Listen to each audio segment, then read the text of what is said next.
കന്യാകുമാരിയിലെ നാഗർകോവിലിൽ നിന്ന് നമ്മൾ ആവേശത്തോടെ സമസ്തയുടെ ശതാബ്ദി സന്ദേശ ജാഥ നടത്തി സയ്യിദുൽ ഉലമയുടെ നേതൃത്വത്തിൽ.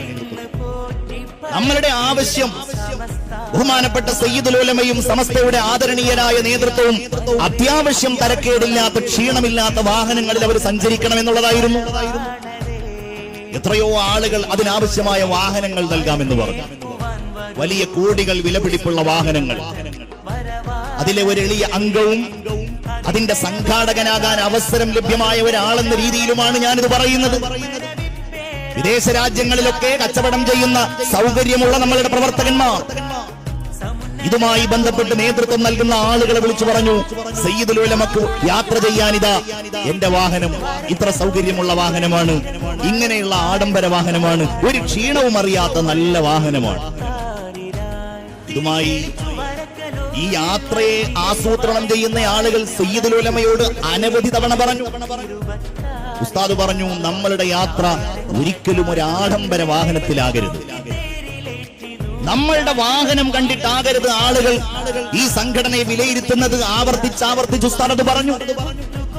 അവസാനം കാസർഗോഡ് ജില്ലയിലെ ഒരു പ്രവർത്തകൻ സാധാരണ ഒരാൾ യാത്ര ചെയ്യുന്ന ഒരു വാഹനത്തിൽ, ഉസ്താദ് പറഞ്ഞത് എന്റെ വാഹനത്തിൽ പോയാൽ മതി. ഉസ്താദിന്റെ വാഹനം നമുക്കറിയാവുന്ന വാഹനമാണല്ലോ. ആയിരക്കണക്കിന് കിലോമീറ്റർ അങ്ങോട്ടും ഇങ്ങോട്ടും യാത്ര ചെയ്തെത്തുമ്പോഴേക്ക് വണ്ടിയിൽ സഞ്ചരിക്കേണ്ടി വരും ഈ 10 ദിവസത്തിനിടയിൽ. ഉസ്താദ് അവസാനം തരക്കേടില്ലാത്ത ഒരു വാഹനത്തിൽ യാത്ര പുറപ്പെടാൻ വേണ്ടി തീരുമാനിച്ചു. യാത്ര പുറപ്പെട്ടു. നാഗർകോവിലിൽ നിന്ന് തിരുവനന്തപുരത്ത് വന്നു. കൊല്ലത്തെത്തി. 500-ലധികം ആളുകൾ അംഗങ്ങളായി കൂടി. സംഘാടകരാരും അത് ആഗ്രഹിച്ച സംഗതിയല്ല. സമസ്തയുടെ കേന്ദ്ര മുഷാവറാംഗങ്ങൾ, സമസ്തയുടെ പോഷക ഘടകങ്ങളുടെ ഭാരവാഹികൾ, ഇങ്ങനെ തുടങ്ങിയ ഏതാനും ചില ആളുകൾ. പക്ഷേ എല്ലാവരും ആവേശത്തോടെ അതിനുവേണ്ടി വിദേശത്ത് നിന്ന് വന്ന ആളുകൾ, നമ്മളുടെ പ്രവർത്തകന്മാർ എല്ലാവരും കൂടെ വന്ന് ഒരു വലിയ സംഘമായി മാറി. അവരവരുടെ വാഹനങ്ങൾ ഒട്ടുമിക്ക പേരും സ്വന്തം വാഹനങ്ങളിൽ സ്വന്തം പോക്കറ്റിൽ നിന്ന് പണമെടുത്ത് ഡീസൽ അടിച്ച് വാഹനത്തിൽ എണ്ണയടിച്ച് അവർ സഞ്ചരിക്കാൻ വേണ്ടി തീരുമാനിച്ചു. വയനാടുള്ള ഒരു സാധാരണക്കാരനായ പ്രവർത്തകൻ, അദ്ദേഹം 1 ലക്ഷത്തോളം രൂപ എണ്ണയടിക്കുവാനും അവിടെ ആവശ്യമാകുന്ന സഹായങ്ങൾ അല്ലെങ്കിൽ ആവശ്യമായ ഭക്ഷണ സംവിധാനങ്ങളൊക്കെ ചെയ്യാനും സ്വന്തം കീശയിൽ നിന്നെടുത്ത് യാത്ര തുടങ്ങി അവസാനിക്കുന്നത് വരെ മംഗലാപുരം വരെ അദ്ദേഹം കൂടെയാണ്. ഇങ്ങനത്തെ എത്രയോ ആളുകൾ യാത്രക്കാവശ്യമായ സംവിധാനങ്ങൾ അവനവൻ ഒരുക്കിക്കൊണ്ടുവന്ന് സമസ്തയോടൊപ്പം ചേർന്ന് നിൽക്കുന്നു. അന്ന് കൊല്ലത്ത് വെച്ച് മഹാനായ സയ്യിദുൽ ഉലമ പറഞ്ഞു, നമുക്ക് എല്ലാ അംഗങ്ങളെയും ഒന്ന് കാണണം. ഞങ്ങളെല്ലാവരും ഒരുമിച്ചു. ഉസ്താദ് വളരെ ഗൗരവത്തിൽ ആ സംഘങ്ങളിലുള്ള ആളുകളോട് പ്രസംഗിച്ചു. എല്ലാം കഴിഞ്ഞ് രാത്രി ഭക്ഷണവും സ്വീകരണവും ഒക്കെ കഴിഞ്ഞ് യാത്ര പുറപ്പെട്ട് നമ്മൾ ഇവിടെ എത്തി.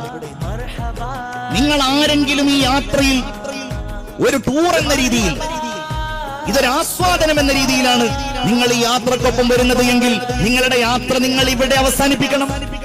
നിങ്ങൾക്ക് തിരിച്ചു പോകാം. പ്രതിസന്ധികളും പ്രയാസങ്ങളും ഉറങ്ങാനും ഭക്ഷണം കഴിക്കാനും ഒക്കെ ഈ യാത്രയിൽ നേരിടേണ്ടി വരും. ഇതൊരു ഇബാദത്തായി കാണുന്നവർക്ക് ഇതിന്റെ കൂടെ കൂടാം. ഉസ്താദ് പറഞ്ഞു. ഞങ്ങളൊക്കെ ചില ആളുകൾ ഇങ്ങനെ പറഞ്ഞു, ഉസ്താദ് ഇങ്ങനെ വസ്ത്രം ധരിക്കണം, ഉസ്താദ് ഇങ്ങനെ സംസാരിക്കണം. ഉസ്താദ് പറഞ്ഞു, ഞാൻ ഈ യാത്ര നടത്തുന്നത് സമസ്ത കേരള ജംഇയ്യത്തുൽ ഉലമയുടെ 100ാം വാർഷികത്തിന് ആളുകളെ ക്ഷണിക്കാനാണ്. അതിനൊരു തർക്കം ആർക്കും വേണ്ട, ഒരു താരതമ്യവും ഒന്നുമായിട്ടും ആവശ്യമില്ല. സയ്യിദുൽ ഉലമ യാത്ര നടത്തിയിരുന്നത് സമസ്തയുടെ 100ാം വാർഷികത്തിന്റെ വിളംബരമായിട്ടാണ്, അതിന്റെ സന്ദേശവുമായിട്ടാണ്. അത് നമ്മളുടെ മുൻഗാമികളൊക്കെ നയിച്ചതാണ്. മഹാനായ മർഹൂം കൂട്ടുമല ബാപ്പ മുസ്ലിയാർ, അല്ലാഹു അദ്ദേഹത്തിന്റെ ഖബർ വിശാലമാക്കട്ടെ, സമസ്തയുടെ വാർഷികത്തോടനുബന്ധിച്ച് നയിച്ചിട്ടുണ്ടായിരുന്നു. ഓരോ സമ്മേളനങ്ങൾക്കും അങ്ങനെ ഉണ്ടാവാറുണ്ട്. സയ്യിദുൽ ഉലമയുടെ ലക്ഷ്യതാണ്.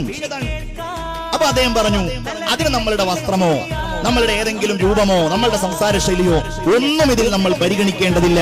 വളരെ കർശനമായിട്ട് ഉസ്താദ് അത് പറയുമ്പോ ഞാൻ ഓർത്തത്, ഉസ്താദ് കുറച്ച് കാലങ്ങളായിട്ട് എല്ലാ പ്രസംഗത്തിലും ആവർത്തിച്ച് പറയുന്ന കാര്യമാണ്, ഈ സംഘടന ഒരു ഇലാഹിയായ പ്രസ്ഥാനമാണ്. ഇതിൽ ആരെങ്കിലും പ്രവർത്തിക്കുന്നുണ്ടെങ്കിൽ ദുനിയാവിൽ നിന്നൊന്നും ആഗ്രഹിക്കണ്ട, ആഖിറത്തിൽ നിന്ന് ആഗ്രഹിച്ചാൽ മതി എന്ന് ആവർത്തിച്ചു പറയും. ഉസ്താദ് അവറുകൾ നേതൃത്വത്തിലെത്തിയ ശേഷം നമ്മളൊക്കെ കൗതുകത്തോടെ കാണുന്ന ഒരു കാര്യമാണ്, ഈ സമ്മേളനത്തിന്റെ ഏറ്റവും വലിയ പ്രചാരകൻ സയ്യിദുൽ ഉലമ തന്നെയായിരുന്നു. ഏത് സമ്മേളനത്തിൽ പ്രസംഗിക്കുമ്പോഴും, ഏത് കൊച്ചു സംസാരം നടത്തുമ്പോഴും, ഏത് പരിപാടിയിൽ സംബന്ധിക്കുമ്പോഴും കേരളത്തിനകത്തും പുറത്തും പള്ളി, മദ്രസ, മജ്ലിസുന്നൂറുകൾ, ദുആ സദസ്സുകൾ എവിടെ ചെല്ലുമ്പോഴും 2026 ഫെബ്രുവരി 4 മുതൽ 8 കൂടിയ ദിവസങ്ങളിൽ നടക്കുന്ന സമസ്തയുടെ 100ാം വാർഷികത്തിലേക്ക് നിങ്ങൾ എല്ലാവരെയും ക്ഷണിക്കുകയാണെന്ന് പറഞ്ഞ് സയ്യിദുൽ ഉലമ ആ സംസാരത്തിൽ അത് പറയും. അങ്ങനെയാണ് ആ യാത്രയിൽ മഹാനായ സയ്യിദുൽ ഉലമ തന്റെ നിലപാട് സ്വീകരിച്ചത്. ഞാനിത് പറയുന്നത് ഇതൊക്കെ ഒരു പാരമ്പര്യമാണ്, സമസ്തയുടെ പാരമ്പര്യമാണ്. ആധുനിക കാലഘട്ടത്തിൽ ഇന്നത്തെ സംവിധാനങ്ങളോട് എല്ലാ തരത്തിലും അഭിമുഖീകരിക്കുവാൻ കഴിയുന്ന ഒരു നേതാവാണ് മഹാനായ സയ്യിദുൽ ഉലമ എന്നതിന്റെ പ്രവർത്തകരായ നമ്മൾ